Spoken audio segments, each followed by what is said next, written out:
Hi everyone, welcome to the Psych Scholar. Today we are going to start with a new series. In this series we are going to cover everything about Sigmund Freud. इस series में हम हर चीज़ पढ़ेंगे Sigmund Freud के बारे में, जो भी आपके लिए पढ़ना बहुत ज़्यादा इम्पोर्टेंट है।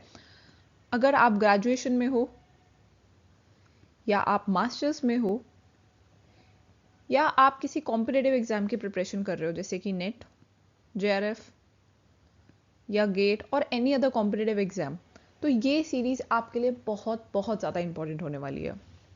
Now let us try to understand what are we going to cover in this series. इस सीरीज में कौन कौन से टॉपिक कवर होने हैं। So first is introduction to Sigmund Freud, then is structure of the mind. According to Sigmund Freud, our structure of mind could be divided into three parts: conscious, pre-conscious and unconscious. Then is structure of personality. इसमें इन्होंने personality को तीन parts में divide करा है: id, ego, super ego. Then is unconscious mind. Unconscious mind को हम और ज़्यादा डिटेल में पढ़ेंगे. Why? Because according to Sigmund Freud this is the most important part of the personality, और यही वो पार्ट है जो हमारी पर्सनैलिटी और बिहेवियर को डिटरमाइन करता है.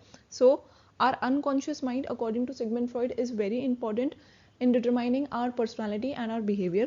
Then we'll also talk about dynamics of psychic energy. इसमें हम कैथैक्सिस, एंटी कैथैक्सिस, डी कैथैक्सिस इसकी बात करेंगे. Then we'll talk about psychosexual stages of development. According to Sigmund Freud, there are 5 stages जिसमें हमारी डेवलपमेंट होती है.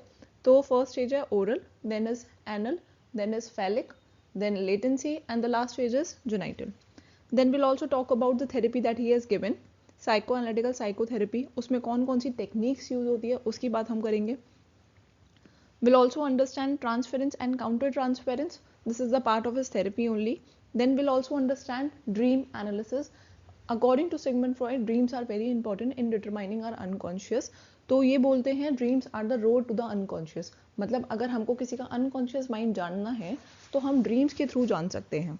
Then he also talked about anxiety. ये बोलते हैं कि 3 टाइप की एंजाइटी होती है: neurotic anxiety, real anxiety and moral anxiety. Then will also understand ego defence mechanism. This was mainly given by Freud's daughter Anna Freud. Then we also understand Freud's research method.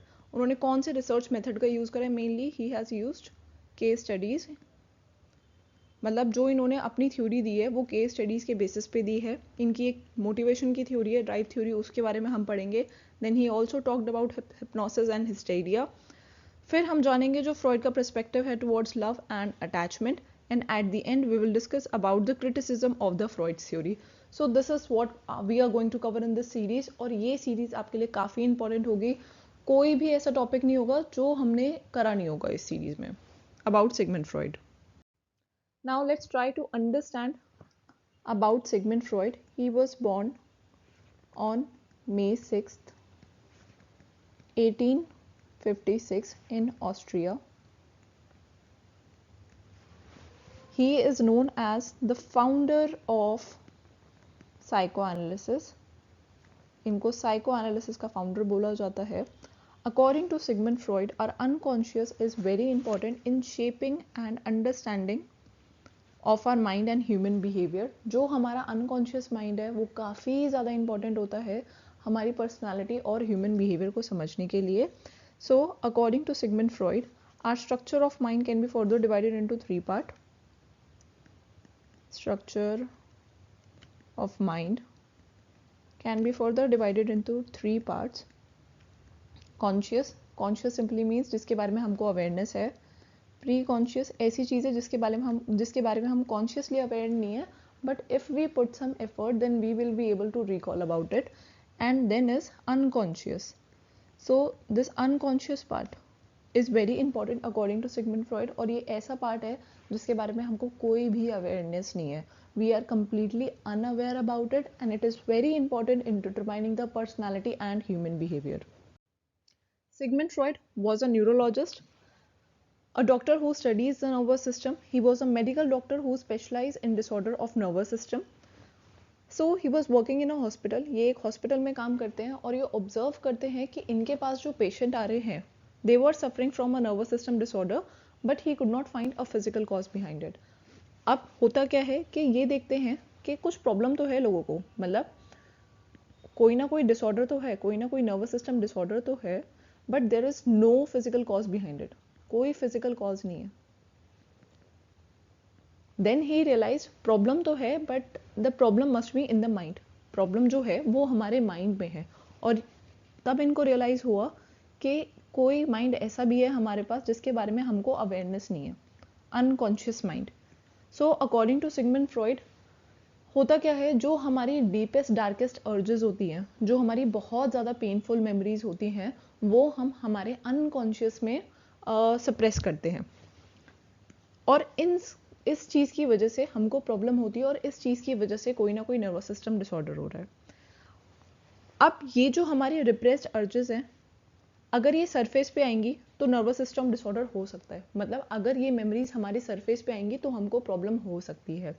सो मैं एक बार और summarise करती हूँ आपके लिए। He was working in a hospital, ये एक hospital में काम करते हैं। वहाँ पर ये देखते हैं कि इनके पास पेशेंट्स आते हैं नर्वस सिस्टम डिसऑर्डर वाले, बट कोई फिजिकल कॉज नहीं मिलता है। अब अगर फिजिकल कॉज नहीं मिल रहा है, there must be some problem in the mind, mind में कोई प्रॉब्लम है। और कौन से माइंड में प्रॉब्लम है? अनकॉन्शियस माइंड में प्रॉब्लम है। जो हमारे अनकॉन्शियस माइंड की मेमोरीज हैं वो सरफेस पे आने लगती है तो कोई नर्वस सिस्टम डिसऑर्डर होने के चांसेस हैं। So he propose the concept of unconscious mind. Unconscious mind का इन्होंने कॉन्सेप्ट प्रपोज करा। अनकॉन्शियस माइंड ऐसा माइंड है जहाँ पे जो भी हमारी मेमोरीज हैं उसके बारे में हमको कोई अवेयरनेस नहीं है, and this control much of our conscious behaviour. और जो हमारा अनकॉन्शियस माइंड है, it controls much of our conscious behaviour. मतलब जो बिहेवियर के बारे में हमको अवेयरनेस है वो कौन कंट्रोल करता है? वो हमारा अनकॉन्शियस कंट्रोल करता है। And he propose the theory of psycho analysis, इसी को हम साइको एनालिसिस बोलते हैं। सो आई होप जो भी हमने अभी तक पढ़ा है वो आपको समझ आया होगा। बट अगर आप चाहते हो कि वो चीज़ आपको बहुत अच्छे से समझ में आए तो ये एक वीडियो है, क्लास 12 चैप्टर 2 पार्ट 4। यहाँ पे मैंने साइको एनालिसिस आपको पूरा एक्सप्लेन करा हुआ है, बेसिक्स ऑफ साइको एनालिसिस। तो एक बार अगर आप इसको देख लोगे तो आपकी जो बेसिक की अंडरस्टैंडिंग है वो काफ़ी अच्छी हो जाएगी और इस सीरीज में हम एडवांस लेवल तक जाएंगे। So this is the basic video that you must watch. So please watch this video and then you can continue with the series. इस वीडियो का लिंक मैं डिस्क्रिप्शन में दे दूंगी, please watch it. So if you have any doubt, you may ask in the comment section. And if you want to download this PPT, you can email me on the psychscholar24@gmail.com. And if you want to join my live classes for class 11th and 12th, graduation, masters, or any other competitive exam like CUET, GATE, NET, JRF, MPhil, then you can email me to enroll. Thank you for watching this video lecture.